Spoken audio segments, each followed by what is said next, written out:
महाराष्ट्र के नांदेड़ में शंकरराव चव्हाण सरकारी अस्पताल में हैरान कर देने वाला मामला सामने आया है। यहां बीते 24 घंटे में 31 लोगों की मौत हो चुकी है। मृतकों में 15 बच्चे और 16 वयस्क लोग शामिल हैं। बताया जा रहा है कि लोगों की लगातार मौत अस्पताल में दवा की पूर्ति नहीं होने और वक्त पर इलाज नहीं मिलने के कारण हुई है। मीडिया रिपोर्ट्स की माने तो महाराष्ट्र के सभी सरकारी अस्पताल में हाफकिंस कंपनी के द्वारा दवा का सप्लाई किया जाता है। यह सप्लाई कुछ दिनों से बंद है। अब अस्पताल में 31 लोगों की मौत के बाद सरकार ने जांच कमेटी का गठन किया है।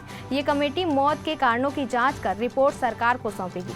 वहीं इस मामले में सरकारी अस्पताल के अधीक्षक वाकोडे ने कहा कि कई लोगों का ट्रांसफर होने की वजह से थोड़ी परेशानियां हुई हैं, लेकिन इलाज में कोई कमी नहीं रखी जा रही है। अस्पताल अधीक्षक ने बताया कि हाफकिंस कंपनी से दवाइयों की खरीदारी होने वाली थी, लेकिन वह नहीं हुई, जिस कारण से दिक्कत हो रही है। उन्होंने कहा कि दवाओं के लिए जितना बजट पास किया गया था उसके हिसाब से मरीजों की संख्या बढ़ जाने के कारण पैसों की कमी हो गई है।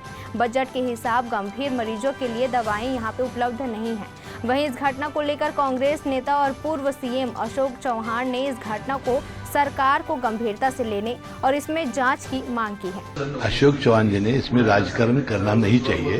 वो वहाँ के लोक प्रतिनिधि हैं, उनके इलाके में ये हॉस्पिटल आता है, उनकी भी जिम्मेदारी बनती है। जैसा विपक्ष सत्ता की लोगों की जिम्मेदारी बनती है, वैसा विपक्ष की भी जिम्मेदारी बनती है।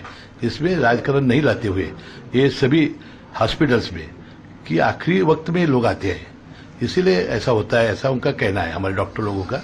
प्रत्येक मृत्यु की हम जांच करेंगे। सर, कैबिनेट आज है, सीएम डीसीएम को ब्रीफ किया है आपने इस मुद्दे को? क्या है मैंने, तो उनकी तरफ से कुछ आपने कहा? मुझे जाने के लिए बोला है। मैं वहाँ कर जाऊंगा और डॉक्टर लोगों की एक समिति नियुक्त की जाएगी।